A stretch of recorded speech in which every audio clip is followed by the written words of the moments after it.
Welcome to the Black in Motion podcast, powered by Rise Free Media, with your host, Braxton Simpson. What's up, y'all? It's Braxton Simpson, the host of the Black in Motion podcast, and I'm so excited to be here for season 1, episode 2 of Black in Motion, and I hope y'all been staying in motion. We talked about that, so let's keep it going. Today, I have an amazing and esteemed guest, my HBCU brother, Mr. Jalen Baker. What's going on, everyone? Yes, and y'all, I like to call him President Jalen because he's going to be president. Okay, we're going to speak it. We're going to speak it into existence. Y'all, so Jalen is an HBCU grad. He's also a member of Phi Beta Sigma Fraternity Incorporated.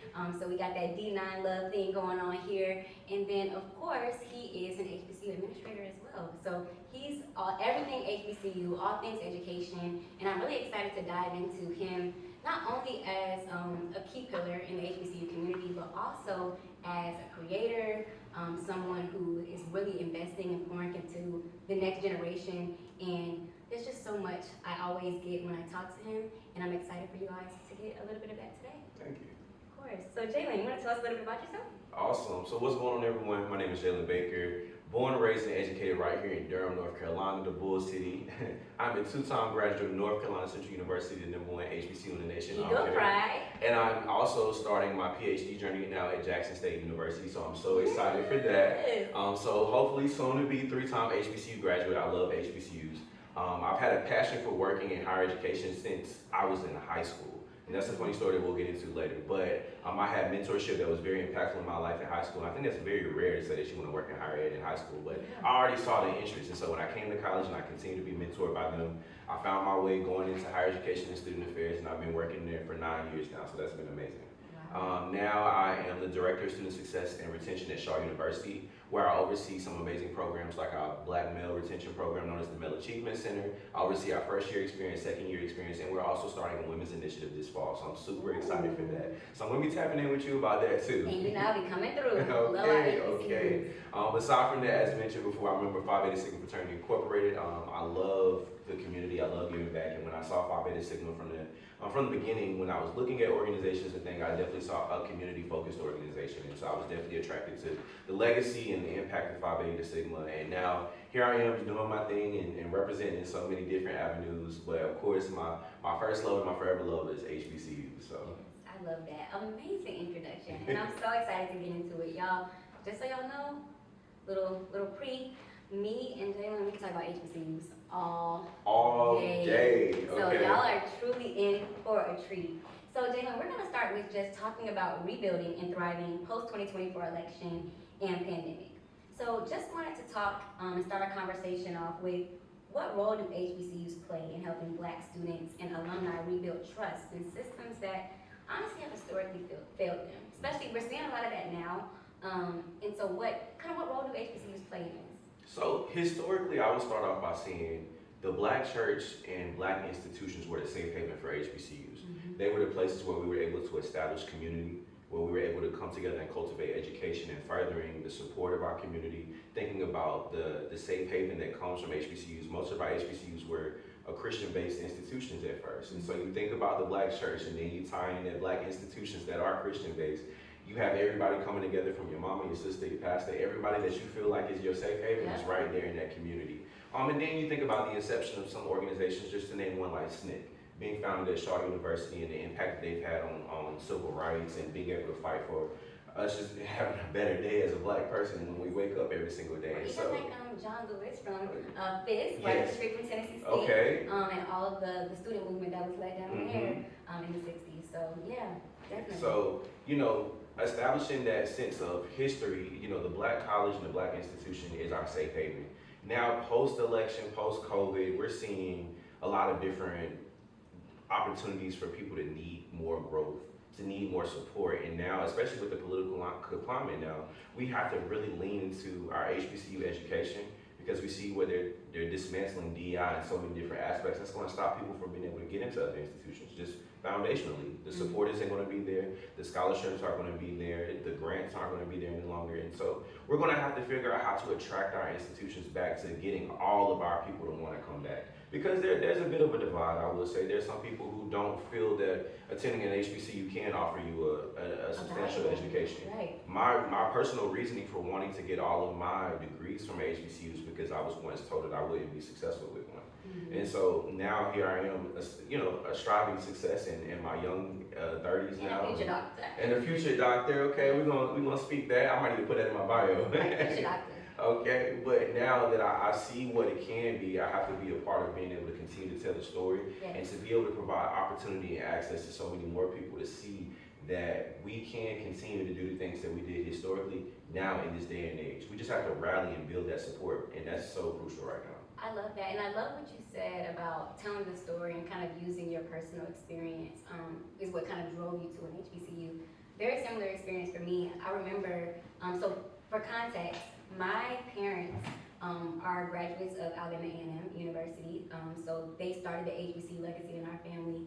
And when it was time for me to go to college, my parents said there's 101 HBCUs, pick one. Okay. And so that was kind of the sentiment for me.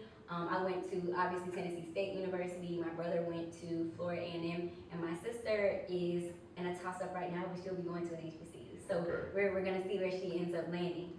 But I will say, I also kind of was in that experience of kind of being in a school system where, I remember going to my counselor, one of my counselors at the end of my junior year maybe, and telling her where I wanted to go to school. I was like, Tennessee State, North Carolina Central, North Carolina A&T, and FAMU are my top 4 schools. And she was like, you don't want to go somewhere more prestigious? And so that really I think that was the first time for me, because so much of my life, my parents had instilled into me how important HBCUs were and the safe space that they play for our community. So that was kind of like the first experience for me of kind of some of the hatred. The realities of the real world. Hatred and the realities of, the hate that not only HBCUs get, but us as a people. And so it definitely, that coupled with some kind of high racial tensions after just a lot of things that were going on in my hometown definitely moved me. Like I was like, I can't go anywhere else but an HBCU. That's exactly where I have to be for these next 4 years to really just find some peace of mind and to be in community. So I think it's awesome that you kind of took that and you built off of that and you created an entire career out of it. Thank you. Of course. So kind of building on that, how can digital educators and creators partner to help amplify economic strength and political power within our communities? I think, and honestly, we could really pull this from Donald Trump, unfortunately, but if we see how he was able to kind of curb the elections, he really used social media and TikTok to really amplify his voice, amplify the things that he stood for, and that's what we need to retaliate with. I think we have a lot of great, dynamic Black creators, but I think sometimes we might focus too much on the TikTok dances and not enough of the educational opportunities. We don't necessarily realize our platform that we're able to leverage. And I recognize that it's not meant for everybody to be able to be that voice. I don't want to take away from somebody who is a great creator, who makes dances and do other things. So that's not what I'm doing, but we have to truly figure out how to leverage where our generation, our younger generation, where our impact is on these social media platforms and be able to slide these educational opportunities in there. Create a mix of fun and education. And as an educator myself, I'm really big on understanding who my audience is. What worked for me as a student just 10 years ago is not going to work for my students now. And what worked for some of my colleagues 30 years ago definitely isn't going to work for my students right now. So we have to be innovative, creative, and really harness social media. I remember on one of my jobs, I worked at St. Augustine's University, and I started right before the whole March 15 COVID shutdown. And so I'm coming into this role, my first time being a director, and I'm thinking like, oh man, what am I gonna do? I had to think innovatively and create a whole digital culture of what student life looked like. And it was successful. I was even brought on by UNCF to do a talk about how I was able to cultivate success through the programming that we were doing. But you have to be innovative. And even now we're seeing students who, the pure focus of their development while they were in middle school and the beginning of high school, they were at home for COVID. And so now they're experiencing different types of issues that we have not even experienced in our development. And so thinking about how we can use these social media platforms to cultivate an experience for our students, but also push forward the knowledge that we need to keep everyone educated about what's going on in the political market, everything that's going on with our higher education institutions, but more particularly, how we can continue to cultivate support for our HBCUs. Yeah. Funding is going to start dwindling with our HBCUs. We see HBCUs under attack who are state institutions, and how the whole reasoning to create a safe haven for them by joining state institutions is now being taken away. Yep. They're not safe anymore. Yeah, and I can relate to that. You know, of course, I'm always going to talk about my institution, but we've been struggling with that tremendously. Since the 70s, we have been underfunded by the state of Tennessee. And it has been one of those things that has been a long uphill battle. So there were some years where, you know, there's 2 state schools in the state of Tennessee. There's the University of Tennessee, Knoxville, and Tennessee State University. And Tennessee State University in many years actually was not receiving a match. And in some years, University of Tennessee, Knoxville was receiving 6 times our match. And obviously we know that the funding at Tennessee State University is way different than that school. And so it's traditionally underfunded us for decades, but now we're in a space where we have continuously advocated for that, and we've been advocating for that for years at this point. But now we're in a space where the current administration, it just doesn't seem like it's a priority, and it makes me wonder, what does that look like for just the longevity of our institution? And I think that's a real conversation, because that's not specific to Tennessee. We see that here in North Carolina. We see it in Alabama. We've seen it with state institutions all across this country. And so that's a really real thing that we're gonna have to grapple with and figure out how we organize and mobilize around to keep our HBCUs alive. You know, I think we've seen some of those scary moments where we've seen some of our private institutions struggle with being able to stay afloat. And I think we'll actually start to see some of that happen with our public institutions if we can't kind of figure out how we're going to combat. And it's crazy because I think that we're noticing these things more now, because the importance of HBCUs is more on the mantle. They've always talked about the importance of HBCUs within our community, but now it's becoming a global conversation. Right. And a lot of our institutions had a slight thrive moment because of COVID funds were able to support them. And around that time that we see these institutions receiving COVID funds to support their institutions actually do more things, now we also see the hype behind HBCUs. We see people inviting HBCU bands to perform with them. The vice president, who's Howard. You know, all these different nuances throughout the nation that continue to cultivate what HBCUs were for the community. And then they're thriving with this COVID money, and now COVID's gone. And now we have these DEI grants and opportunities and support that are focused on development of our culture, essentially being snatched away. And now we're seeing our institutions go back to what existed before the struggle. But now, on top of that, with the struggle, we're increasing enrollment. We don't have the funds for more housing opportunities. We don't have the funds for more resources. We're excited about going to HBCUs, but we don't have the support to continue to grow our HBCUs. Right, and a lot of times, even with our state institutions, there's so many stipulations around what the money can be spent on. So the money can't be spent, you know, on a football stadium, or if it can't be spent on housing, and the only thing it can be spent on is academic buildings. Well, an academic building is nice, and of course that's where I'm going to be getting my education every day. If where I'm laying my head is not being funded, that plays a role in our development and the students that we're recruiting. So it does us a grave disservice, but at the same time, there's just so much beauty in our institutions. There's so much beauty, and to the point that you're talking about the funding, I think a lot of people are saying these institutions have so much money, why they're not just doing this and doing that. When the allocations are set, the allocations are set. We don't choose where We don't choose where it goes, but what is important for us to do is to think innovatively. So we know that we have funds that can be spent on academic buildings. How are we creating living and learning communities with academic spaces in residence halls so that we can flex that space and we can enhance it? That goes back to us being innovative as practitioners, innovative as professionals and administrators, and thinking, okay, we know that these stipulations exist, so what can we do to kind of like play the system? How can we work the system to our favor? Because the reality of it is, other institutions have been doing that forever. And that's what we have to do, and that's what we've always had to do. We've always had to make lemonade without lemons to begin with. Okay. So I think, I think that's important to be innovative. And we have students that are so innovative and that can kind of support with those things. And so investing in them to be able to see that happen so crucial. So from your perspective in higher education and digital media, how have you seen the political and social climate shift for young Black adults post 2024? I've definitely seen a lot of students actually engaging and rallying amongst the issues that are going on. I think our students are starting to become more aware of what is going on with the nation, how it can affect them. They're seeing their peers lose their visas who might be international students. They're seeing peers lose scholarships. They're fearful of, I've had conversations with students who are just fearful of, am I going to be able to be in school next semester? Right. Like, what does that look like for my FAFSA? What does that look like for my financial aid?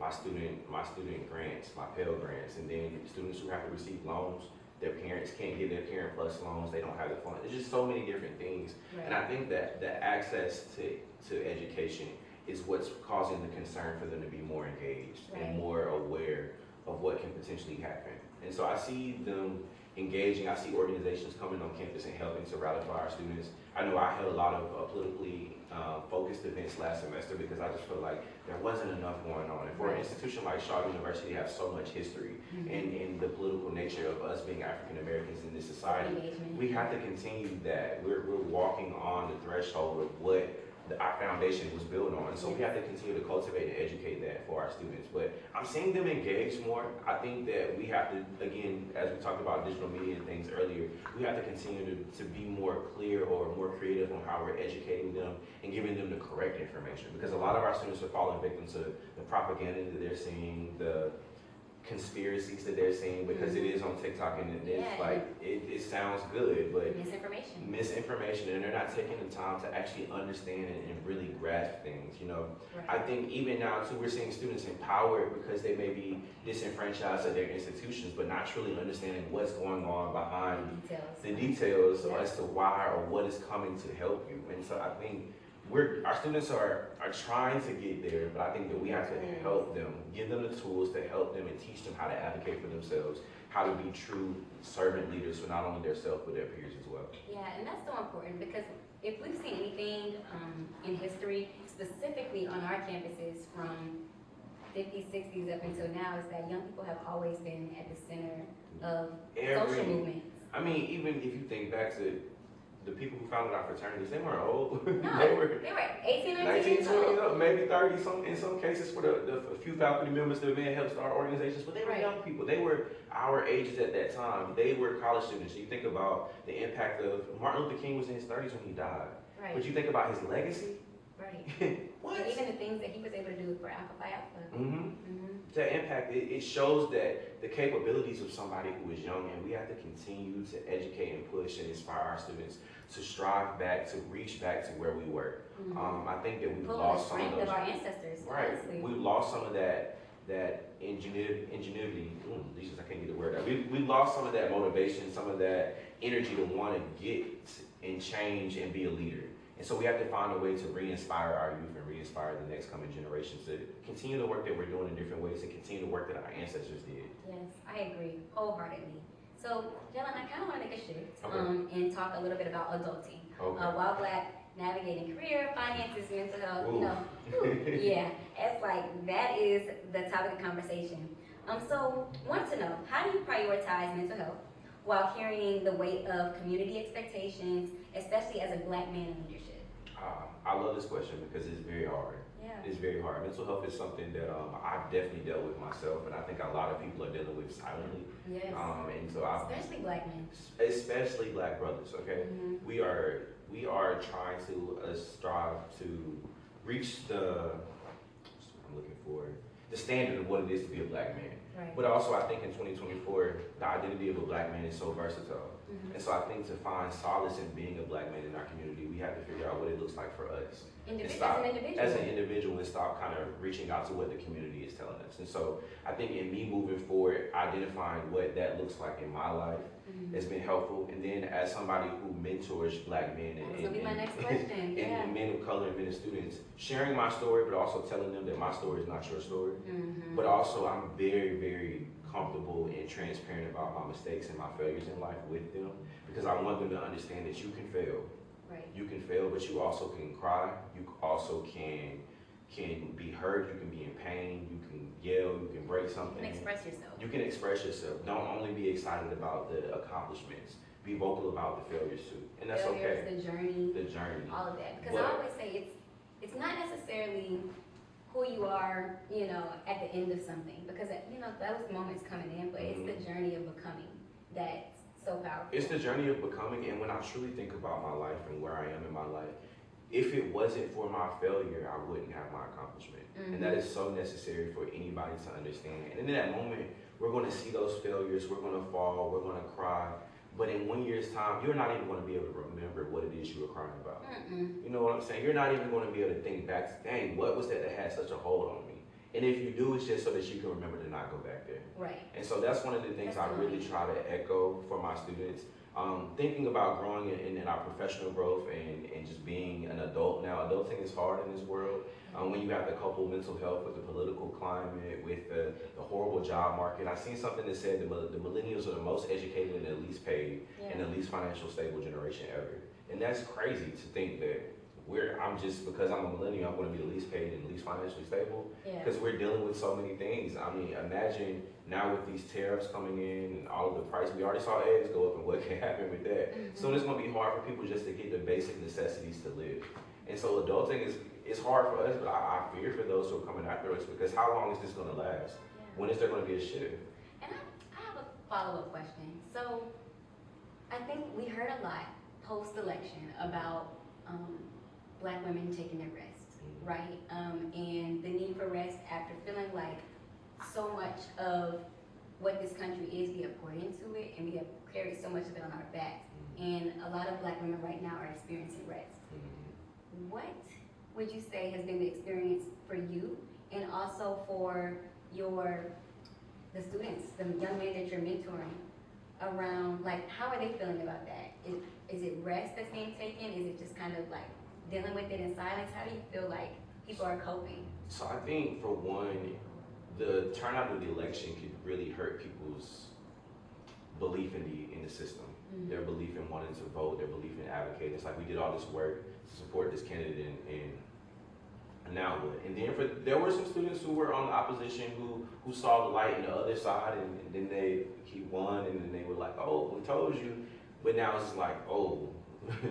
Oh, and so you think about those people who are doing that rest. I think that we're all in the season of, and not just Black women, but everybody who was on one side are in the season of, we told you so. But how long can we sit and rest? Right. You know? Yeah, and that's one thing I've been grappling with as well is like, finally got to a point where I took my rest. Because, you know, with me being someone who is in advocacy, who's organizing on the ground, it didn't necessarily feel right nor appropriate to take a rest when I felt like there were people that were kind of depending on me for information, for support, in getting through this, especially because I called so many people to civic engagement during the election cycle. And so it felt like a responsibility. So it took me some time to actually take the rest. Now, kind of like in the space of taking the rest, it's just kind of like, okay, how long do we sit here? How long do we sit here? Because we have to get up, we have to do the movement, but we also have to find maybe untraditional ways, meet people in different spaces to connect with people because at the end of the day, we can't stop or we'll continue to see things happen that are not in alignment with our values and honestly, not even just our values, our existence. I think what it could be is a unique time for us to continue that innovation word and bring that forth as we're thinking about our local elections, our state elections. There's ways to combat these things. And for a lot of people, the presidential election was the only time they clocked into their civic engagement side. But now I think people see the importance of making sure that we're voting for our state and local government officials and what that impact has on the larger scheme. And so now we take that energy, we've gotten our rest, we've seen things for what they are, and now it's time to think progressively and think forward. How can we rally these people again to now focus on this level? And motivate them, right? Because so many people have lost motivation. motivation. The elections wore people out. Wore people out.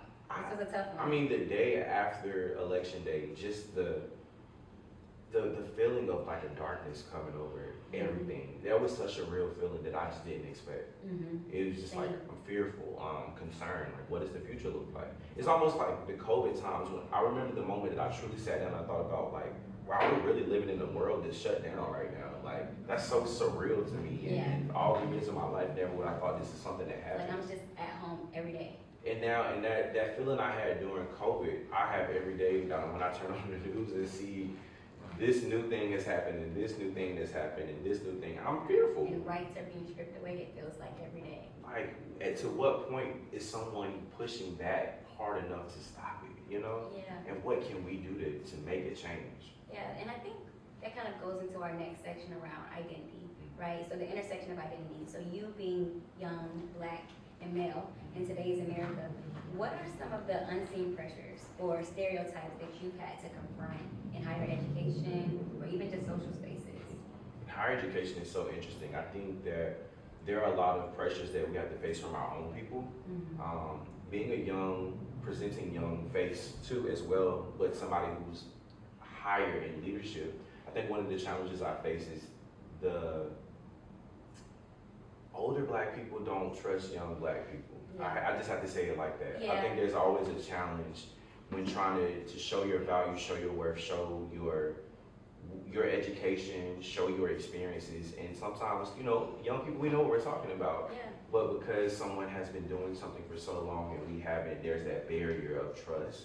Yeah. Someone once told me that to stay motivated simply because a lot of older people, especially those who are like much older in their 70s, they see the younger people as workers and the older people as leaders. Right. Because that's what it was in that generation. It's not like that. I remember at one time I went to Atlanta, and me and some friends, we were just kind of touring around, and we had went to Ebenezer Baptist Church, whatever. Yeah. And so that whole district around there, you had the museum across the street. MLK area. So it was a gentleman on the street, and at the time I was working at St. Augustine, I was a director. So he was just saying, hey, what do you guys do? Y'all look super young, you know, do you go to school down here, whatever? I was like, no, I'm the director of student engagement and leadership at St. Augustine University. He was like, director?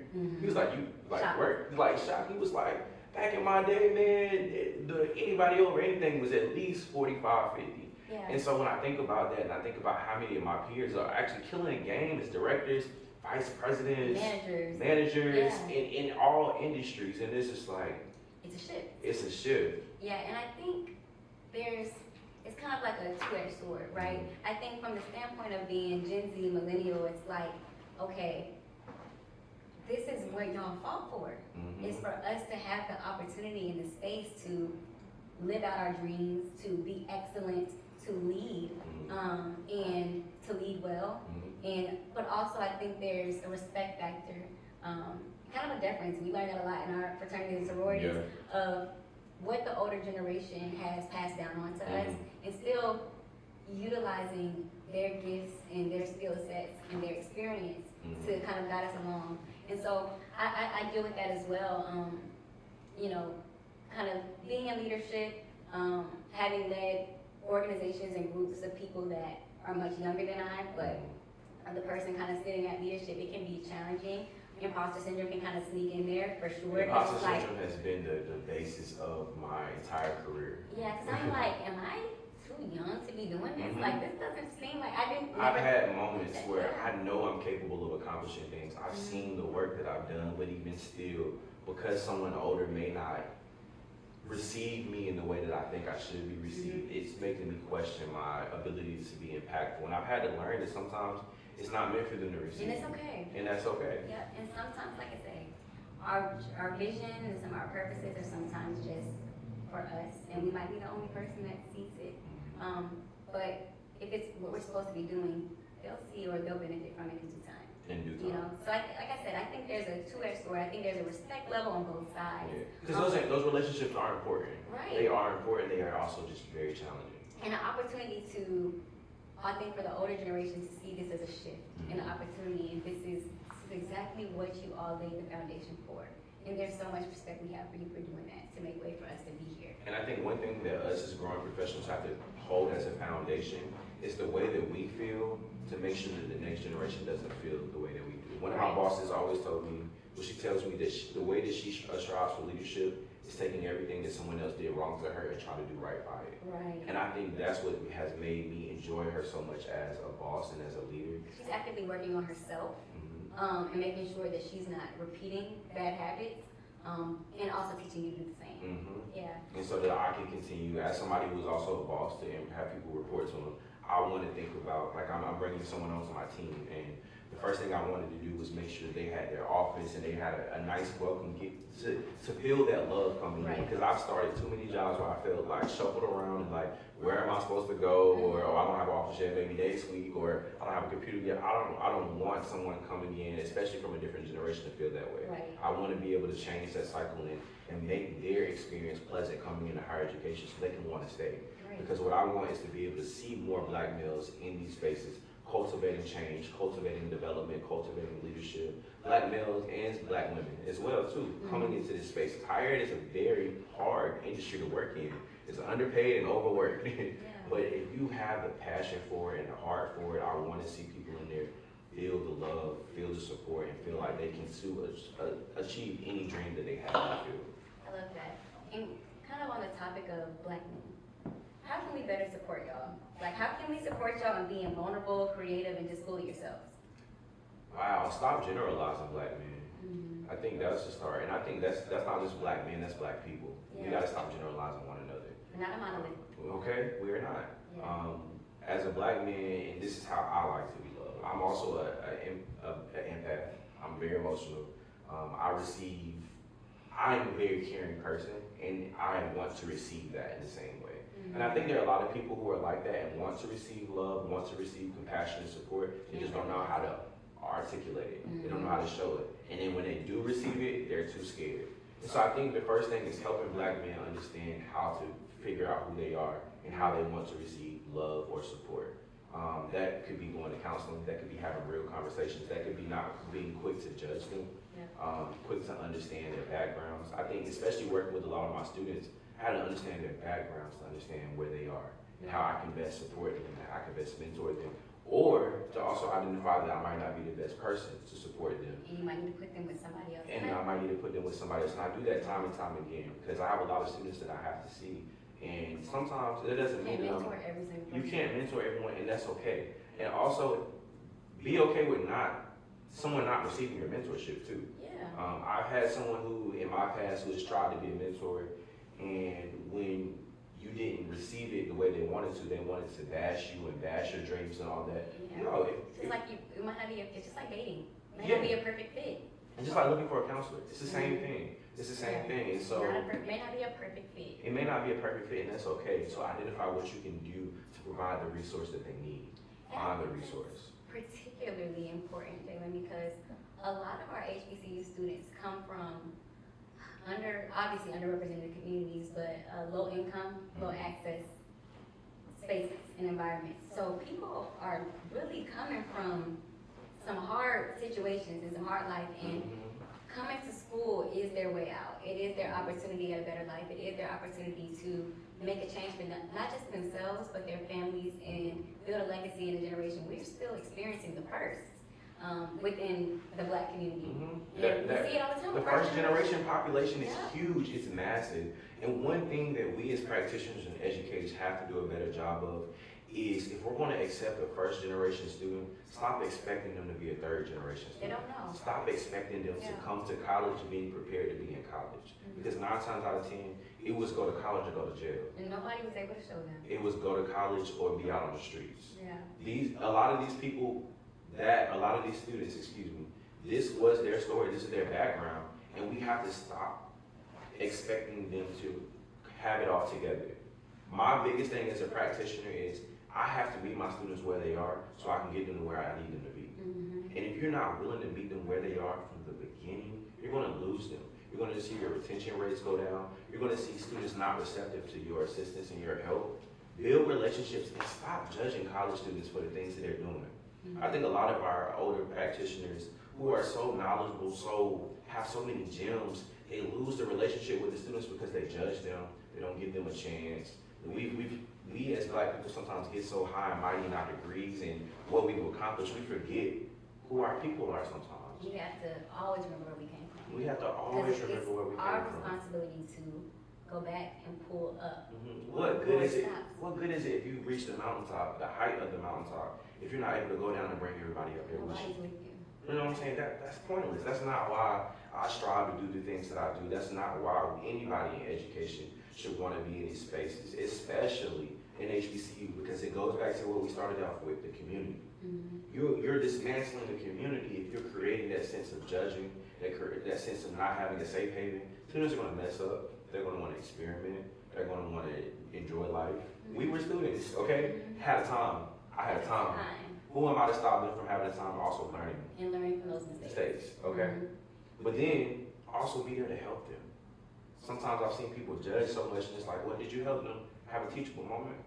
Right. Did they learn from it, or did they fail, but they're not failing fast, they're not failing forward because they're not having support system? I'll give it a small example. About a week or two ago, I had a student, we had some activities on campus, and we were giving out prizes, and we called her name, and she came up. She was like, oh, it's definitely me, blah, blah, blah, blah. I'm like, it might not be you, because you're not the only person here with your name. You know what I'm saying?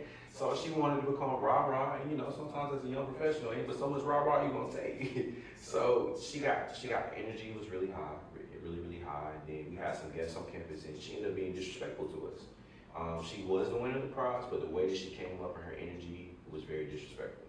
I saw the student walking a week later, and I stopped her and I was like, hey, I just want to talk to you. Let's have a talk in the chat. I wanted to see why she felt the way she felt, why she was rah-rah from the jump, explain to her where we saw her faults, listen to her why she felt like we were wrong in the situation, and come to a common ground. And she ended that conversation basically saying, thank you so much for just stopping and talking to me, because So people are quick to go off instead of not understanding that she had personal demons that she was working on. And because of that moment, she was ready to walk away like, what's wrong with Mr. Baker? You know what I'm saying? Like, I thought we was cool. That ain't my dog no more. But when I sat down and talked to her, I helped her understand where she was wrong and helped her also understand how to be better moving forward. And I think people don't take the time. If a student does someone wrong one time, that they're done with them. Yeah, you can't write students off like that. You can't, right? They're learning. They're growing. And for a lot of these students, they're growing in a space that they should have grown 5 years ago, but unfortunately, they didn't get a chance to do that. Or have the research, or they had to focus on other things. They might have to take care of home. Some of these kids had to grow up so fast that they still just now letting out their childish side. You know what I'm saying? That it's still in them. They had to grow up and face so many realities, and now they're just getting a chance to live. Right, and college gives them the opportunity to do that. But that's gonna come with messing up. It's gonna come with messing up. I mean, we're in our ages in our life, we're gonna mess up. Yep. No matter if you're 40s, your 50s, your 60s, your 70s, your 80s, you're gonna mess up. You're gonna mess up. So how can you take what you understand in life and catch them, walk with them, help them understand, help them experience, let them experience, but also help them pull them out of their dark side faster than what you may have came out of yours. You know? I love that. I love that. So, Jalen, we're gonna shift to community and culture. So, just wanted to talk about, as an HBCU grad and administrator, what makes these institutions just so central to Black identity and cultural community? Man, it's literally when I think about every experience that we've had on our HBCU campuses, like, our HBCUs were a community in themselves. We may have been in the town, been in the city, can go off campus, but those confines of that campus, that is it. That's your town. And people would always ask me after I graduated, how was Nashville? Did you enjoy Nashville? Baby, I don't know nothing about Nashville. I don't know nothing about Nashville. I'm from Durham and went to Central, and when I tell you that I didn't really leave campus that much. I mean, we went off to a party here or there. But you were there. But we were there. Yeah. And the great thing about my experience there is one side of campus may have felt like Miami, and the other side of campus may have felt like California. You walking across the campus, you want to visit your friends as a community. The CAF was like the bodega or whatever. You going out, you have your late night events when the student activities board plan their events. You might feel like you're going to the BET Awards, you're going to the Oscars, you're going to Beach Week. You know what I'm saying? You can be going anywhere. The community and the culture that you fostered on just your HBCU campus really set us up for the stuff that we're doing as young professionals now. Literally. Traveling, going around, meeting our friends in different places. We built that basis while we were in school, and now as adults we're doing the same thing. We just got money. We got money. Now it's a little more glorified. It's more glorified, and I think that sense of understanding what our community and our culture was from the music. You think that you hear certain songs in our community and it automatically unify everybody. You see how everybody has just rallied behind boots on the ground and all these line dances and where my fans at and all this. I brought my fan today. My TSC fan. Okay, that has literally like rallied us as a community, and I think a lot of it comes from what is just the basis of Black culture. Yes, and I love that. I saw this TikTok the other day. It's like the world falling apart, and it was like Black people. Black folk. I'm like, that is so us. We gonna make something out of nothing. Listen, every time. no matter how bad the struggle, we still gonna laugh. Yes, we have to. We have to find our joy. We have to Because find our this joy. is not the first time that we've experienced something like this. It won't be the last. And that might be why we have so much culture, you know. We had to. We had to. And I say that because when I think about community for us, for other groups, it's not necessarily something that they have to ascribe to. Mm-hmm. And it's not something that they necessarily have to focus so intently on because they're in the majority. Mm-hmm. But with us being in the minority, community is everything. Mm-hmm. Like, we don't get by without it. Yeah, we don't. It is quite It's essential foundational to our Mhm. livelihood. And so, yeah, I think that, yeah, that's really important. And HBCU, the community of HBCU is so special, and it transcends time. I mean, it didn't just end after those 4 years No, it on continues. campus. It continues. Like, the excitement I have going to homecoming every year. I will never miss I homecoming. would never miss it. God willing, I'm going to every homecoming. homecoming. Boots on the ground, okay? I'm going out there Boots on because the ground. it's something, I look at homecoming like a holiday. It's something for me to look forward And I'm to. taking off. Okay? Yeah. That PTO will be in, all right? Prepare the others. Okay? But it's a holiday, but not only is it a holiday, it's a family reunion. Mhm. And I think that's what is the basis of everything that comes together at the end of the day, our degrees, our work, our experiences, that family that we've created is what's so important. Yeah. The friends that we've made, the people who we've just come into interaction with simply because we connected just off of the strength of HBCUs Literally, alone. like, I remember moving here, and we ain't never met each other dating applies. Connected on Instagram, Connected on and Instagram. it's like, oh, we both love HBCUs, We so both we love gotta be HBCU. friends. I love HBCU student life, student leadership. I seen Braxton running for her position and the campaign. I was like, ate them up. I was like, let But me those give are her flowers. But to your point, those are the things that have transcended time, right? Mhm. So, like, we think about running for things on campus, and even the embarrassments we might have had on campus, Yeah. or the wins. Like, honestly, I feel like if you can get through an HBCU campaign season, you can do anything. And I don't think people understand how intentional these societal times of HBCUs are. Like campaign season, probate season, pageant season. Yep. You have the modeling fashion shows, the troops, All the things. the bickering, the arguing, Putting yourself out there. the way people come up with strategic plans for campaign season. I'm seeing people that were doing that, running campaigns and being campaign managers. They're project managers now. They're project managers. Literally, Running the PR skill set, firms. running student organizations. You're not just, and I unfortunately I don't think all institutions really have developed that. I'm in a student organization and I'm running my student organization, but that literally is your skill set for your professional life. Yeah, you're in it, and you're not thinking about it, and also you don't have the context Mm-hmm. until you're out in the professional world. But everything that I learned at Tennessee State University, from being student trustee, from being on the Royal Court, from running Alpha Kappa Alpha, shout out to Alpha Psi. All of those things molded me Mhm. so much 'Cause into a leader. You're handling budgets, you're managing staff, Yeah. you're planning events, you're orchestrating surveys, you're getting data, you're Analyzing that. analyzing that, and thinking how we can do something else. I mean, even if it's a party, you're doing all those things, and you may not realize it. Creating marketing, Mhm. the amount of students who are amazing when it comes to videography, marketing, digital content, flyers, graphic design. It's amazing. Yeah. We literally could outsource everything at North Carolina Central University on campus. We found our videographers, our photographers, t-shirt makers, everybody. Somebody probably had a print shop in their room. The barbers, everything is right there on campus. Yeah. And that is what is our community. And now that we are not in school anymore, that community has just grown to be to the next level. Absolutely. So, how do you use your platform as a lifestyle creator to celebrate and evolve Black traditions? Every day I think about whether it's the work that I'm doing, especially with the work that I'm doing with Black men. I think that's the most important thing that I'm able to amplify on my platform, because Black men are under attack. Studies are showing, research has shown that there's a decline of Black men in education, and I'm showing that there's an increase in Black excellence in education. Yeah. You know, what the guys are doing in my program, they may not have a 4.0 at every point, every juncture. they're learning, they're getting there, they're growing, they're striving for more. And other people can see that and they can do it too. Right. But also, I love fashion, being able to amplify what that looks like. And Right, so let's do a little fit check. I mean, can we do a fit check? it's okay. I tried to come. I knew that you were going to have it on today, so I didn't really know how to come. So I tried to keep it trim. I got the green memo of comparing. Yeah, okay. And then I had to throw on the brim for, North Carolina Central University. Shout out to HBCU brim. Make sure y'all shop them. But, I wanted to make sure that I can amplify what it is to be a leader, to be hip, to be young, to be engaging, to still have fun.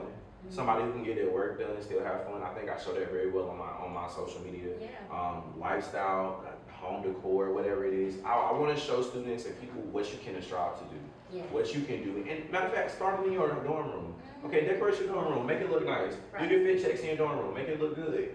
Walk out on campus like you care. I see too many students walk around with like hoodies and sweats on. No, we walk outside with our fit on. Man, every Wednesday, Okay. I had on.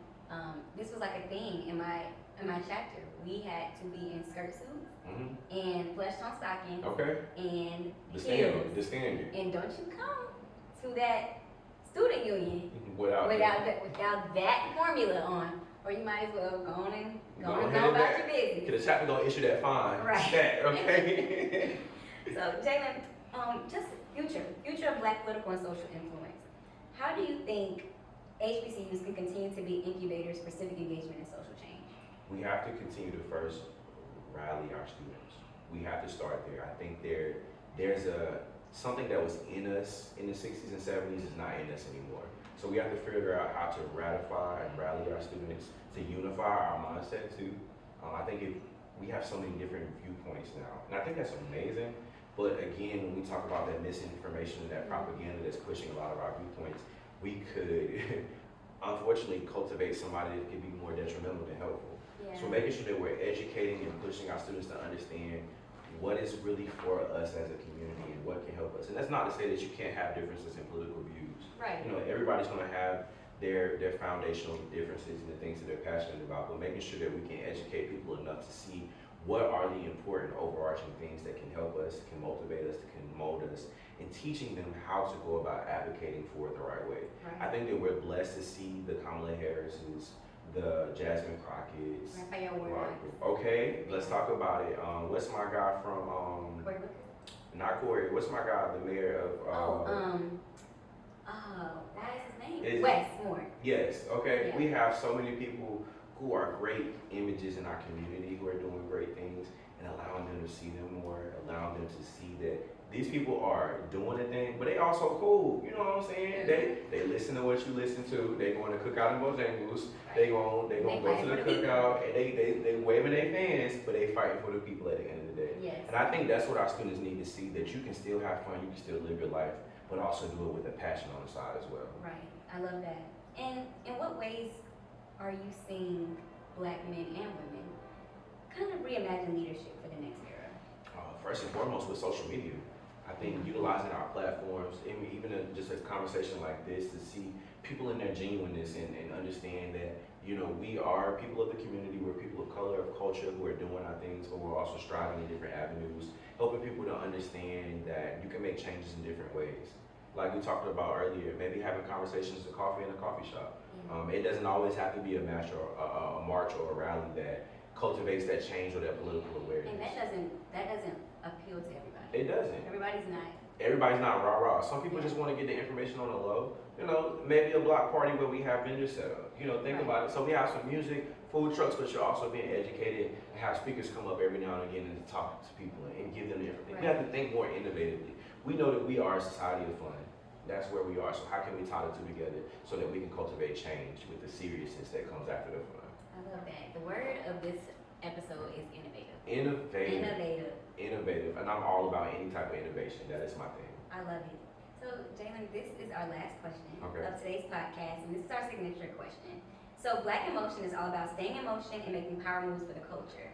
What's one way you keep it pushing and stay in motion, whether in your hustle, your community, or just in your everyday life?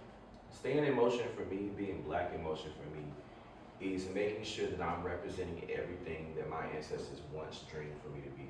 To be Black in motion is to be proud of yourself, to be proud of the work that you're doing, but also to be proud of the people who are around you. You can't be Black in motion if you're not making motion with a community. Because the community is making that noise that is that motion. You know what I'm saying? So to be Black in motion, you have to be proud of yourself, proud of your community, and always striving for greatness in everything that you do. I love that. That's a good way to end it off. Well, y'all, thank you so much for being here for our second episode of the Black in Motion podcast, season 1. Jalen, where can the people find you at? Okay, first and foremost, before I tell them where to find me, tap in with Braxton. I want to give you your flowers. This is an amazing young lady. She's doing great things. Make sure y'all keep watching this podcast so we get 18 seasons down the line, okay? No, that's right. But please tap in with me on all social medias at President Jalen. That's President Jalen.